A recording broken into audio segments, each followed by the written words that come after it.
Hi guys. आज का video है कि जहां हम किसी गिफ्ट डीड को नल एंड वॉइड डिक्लेयर कराना चाहते हैं, और जब हमने ये प्रेयर की है कि declare the null and void, और उसके साथ हमने ये वर्ड भी कंसीडर कर दिए कि this gift deed is forced and fabricated या कैंसिल्ड वर्ड कंसीडर कर दिया है, तो क्या हमें उसके लिए कितनी कोर्ट फीस हमें सिविल न्यायालय में देनी पड़ेगी उस सूट के लिए, इसके बारे में डिस्कस करेंगे। तो मेरी वीडियो को बीच में आप स्किप ना करें, मेरी वीडियो के अंत तक आप बने रहें, जिससे मेरे बताए हुए जो लीगल फैक्ट्स हैं वो प्रॉपर तरीके से आपको समझ आ सके। तो मैं बताना चाहूंगा कि सबसे पहले हम नल एंड वॉइड किसी गिफ्ट डीड को कब करा सकते हैं, ये मैं फैक्ट्स आपको बताना चाहूंगा। पहली चीज है कि जिस व्यक्ति ने वो गिफ्ट डीड एग्जीक्यूट की है, जिसकी फेवर में की है, क्या उसका राइट ऑफ टाइटल था कि नहीं। क्या जिस समय उसने गिफ्ट डीड की उसका राइट ऑफ टाइटल ही नहीं था, तो क्या वो उस व्यक्ति को जिसके हक में उसने किया गिफ्ट डीड कर सकता था या नहीं कर सकता था। ये पहली चीज है। दूसरी चीज कि जिस व्यक्ति ने वो गिफ्ट डीड एग्जीक्यूट की है तो वो अंडर प्रेशर तो नहीं था, या माइंड, या कह सकते हैं हम कि वो माइंडली कैपेबल था कि नहीं। ऐसा ना हो कि वो माइंडली कैपेबल ही ना हो, या उसकी आंखों से उसे दिखाई ही न देता हो, कानों से सुनाई न देता हो, या किसी धोखाधड़ी करके उसके साथ से वो करके उस व्यक्ति से उसको गुमराह करके वो गिफ्ट डीड एग्जीक्यूट करा ली हो। या दूसरी चीज ये हो सकती है कि जब गिफ्ट डीड कोई एग्जीक्यूट होती है तो वो कंडीशनल भी हो सकती है। उसमें ये कंडीशन भी हो सकते हैं कि जो व्यक्ति अपनी प्रॉपर्टी को किसी भी ब्लड रिलेशन में गिफ्ट कर रहा है तो उसके लिए कंडीशन भी बना सकता है कि इन फ्यूचर, या मैं जब बुजुर्ग हो जाऊंगा तो मुझे ये इस तरह की सुविधाएं देगा, या ये चीजें मेरे प्रति ये करेगा, और वो उस कंडीशन को कंटिन्यू 3 साल तक तो करता रहा, और 3 साल के बाद फिर उसने वो कंडीशंस को फॉलो नहीं किया, तो हम जो है 3 साल के बाद जो है उसे हम कैंसिल तो नहीं करा सकते उस गिफ्ट को, लेकिन हम उन कंडीशनों के आधार पे जो है उसको हम नल एंड वॉइड डिक्लेयर करा सकते हैं। लेकिन मैं बताना चाहूंगा कि हम डिक्लेरेशन सूट जब फाइल करते हैं किसी भी गिफ्ट डीड को या किसी सेल डीड को हम जो है नल एंड वॉइड डिक्लेयर कराएं, तो नॉर्मली सेक्शन 6 ऑफ जो कोर्ट फीस एक्ट है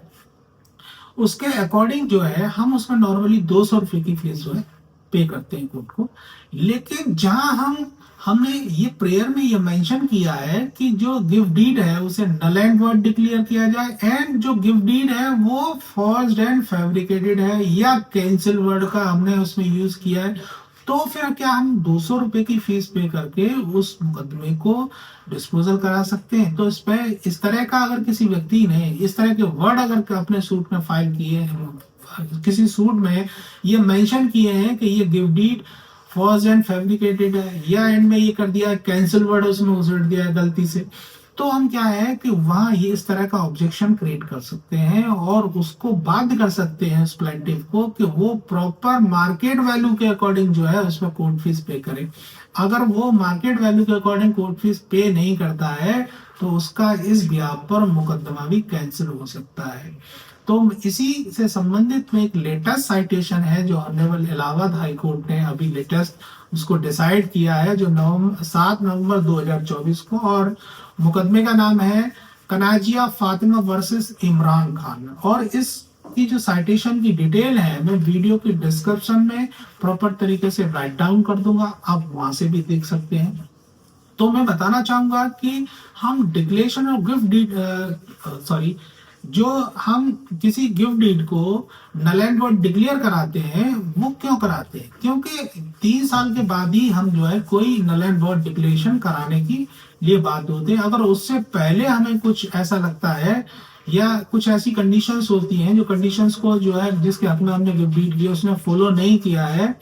तो हम जो कैंसिलेशन का मुकदमा ला सकते हैं। और कैंसिलेशन का मुकदमे पे हम जो उसकी मार्केट वैल्यू के अकॉर्डिंग ही हम उस पर कोर्ट फीस पे करेंगे। 200 रुपए की कोर्ट फीस हम पे नहीं कर सकते वहां मार्केट वैल्यू के अकॉर्डिंग। लेकिन जहां हमने 3 साल के बाद जो है डिक्लेरेशन सूट फाइल किया है कि ये जो गिफ्ट डीड है उसे नल एंड वॉइड डिक्लेयर किया जाए, और वहां इस तरह के वर्ड जैसे फॉर्स्ड, फैब्रिकेटेड या कैंसिल वर्डों को हमने कंसीडर किया है, तो वहां भी हमें उस प्रॉपर्टी की मार्केट वैल्यू के अकॉर्डिंग ही हमें कोर्ट फीस पे करनी पड़ेगी, क्योंकि हर स्टेट के अंदर जो गवर्नमेंट है, गवर्नमेंट हर एरिया की एक मार्केट वैल्यू फिक्स कर रखी है उसने, उसके अकॉर्डिंग ही हमें कुछ परसेंट के हिसाब से हमें जो है कोर्ट फीस पे करनी पड़ेगी। जो डिक्लेरेशन नॉर्मल डिक्लेरेशन है तो वहां section 6 of court fees act का जो है उसके अकॉर्डिंग नॉर्मल 200 रुपये फीस देनी पड़ती है। लेकिन जहां हमने इस तरह के वर्डों को कंसीडर किया, कैंसिल, फॉर्स्ड, फैब्रिकेटेड, तो हमें फिर उसकी मार्केट वैल्यू के अकॉर्डिंग हमारा जो सूट है